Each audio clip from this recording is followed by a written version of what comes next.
আসসালামু আলাইকুম বন্ধুরা, এই ভিডিওতে আপনাদেরকে সুন্দর একটি গ্রামের দৃশ্য এঁকে দেখাবো। দেখুন, একটি সুন্দর আর্ট পেপার নিলাম এবং এখানে একটি 6B পেন্সিল নিলাম। এখন আমরা দেখুন প্রথমে নিচের দিকে এভাবে ঘাস আঁকবো।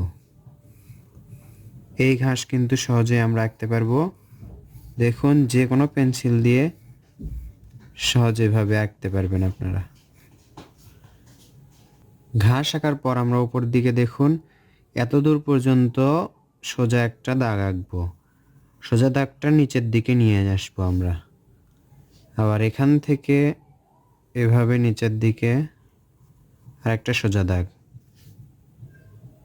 এই সোজা দাগ থেকে আমরা সুন্দর একটা তাল গাছ আঁকবো। এখান থেকে একটা এভাবে দাগ, এখান থেকে একটা দাগ। এই দাগটা দেখুন এভাবে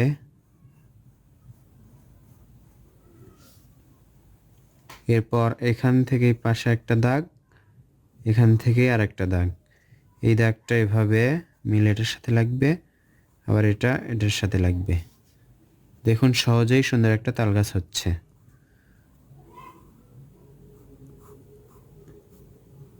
দেখুন সুন্দর একটি তাল গাছ হয়ে গেল। এখন আমরা এখান থেকে এরকম করে ঝাউ গাছ আঁকবো। ছোট্ট বাচ্চারা এভাবে সহজেই ঝাউ গাছ আঁকতে পারবে। আঁকার পর আমরা এখানে কি করব দেখুন, সোজা একটা দাগ আঁকবো। এখানে দাগ আঁকার পর আমরা কি করব দেখুন, একটু দাগের ওপরে দুইটা সোজা দাগ আঁকবো। এটার সাথে এটা মিলাই দিব। এটা দেখুন এভাবে ছোট্ট একটি ঘর আঁকবো আমরা। তবে খেয়াল রাখবেন এই ঘরটা যেন দাগের একটু উপরে হয়। ঠিক একই রকম করে আমরা এই পাশে আরেকটা ঘর আঁকবো। অবশ্যই খেয়াল রাখতে হবে এবং মনে রাখতে হবে যে এই ঘরটা যেন এই দাগের ওপরে থাকে। এরপর ঘরে দরজা জানালা দিতে হবে।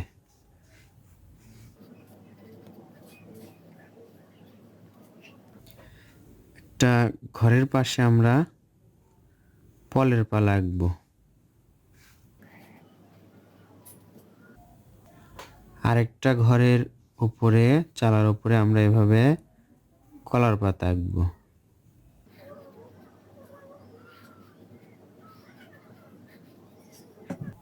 এরপর আমরা কি করব, এখান থেকে আরেকটা সোজা দাগ আঁকবো।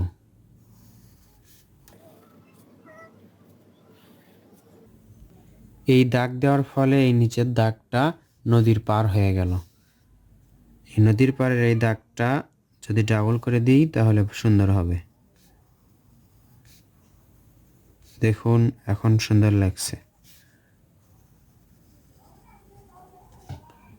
এখন কি করব, এখানে এই আকাশের নিচে উপরে এই দাগ থেকে উপরে আমরা এভাবে আঁকবো দূরের গাছপালা, অর্থাৎ দূরের গ্রামের গাছপালা। আরেকটা জায়গা আমরা ফাঁকা দেখতে পাচ্ছি, সেটা হচ্ছে এখানে একটি এরকম করে একটা গাছ আঁকবো, তবে ছোট গাছ হবে। একই রকম করে এখানে যেরকম করে এঁকেছি আমি এখানেও সেরকম করে আঁকবো, শুধু হবে ছোট।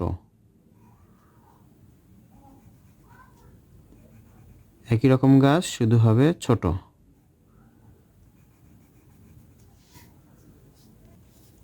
আকাশে যদি আমরা সূর্য দিই তাহলে হয়তোবা আরো সুন্দর লাগবে।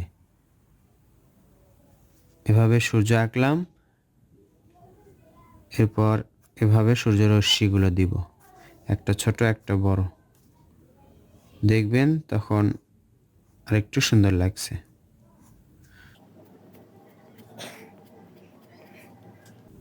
তো বন্ধুরা, দৃশ্যটি কেমন লাগলো অবশ্যই কমেন্ট করে জানাবেন। ভালো লাগলে লাইক কমেন্ট শেয়ার করবেন। দেখা হবে ইনশাআল্লাহ নতুন ভিডিওতে। আসসালামু আলাইকুম।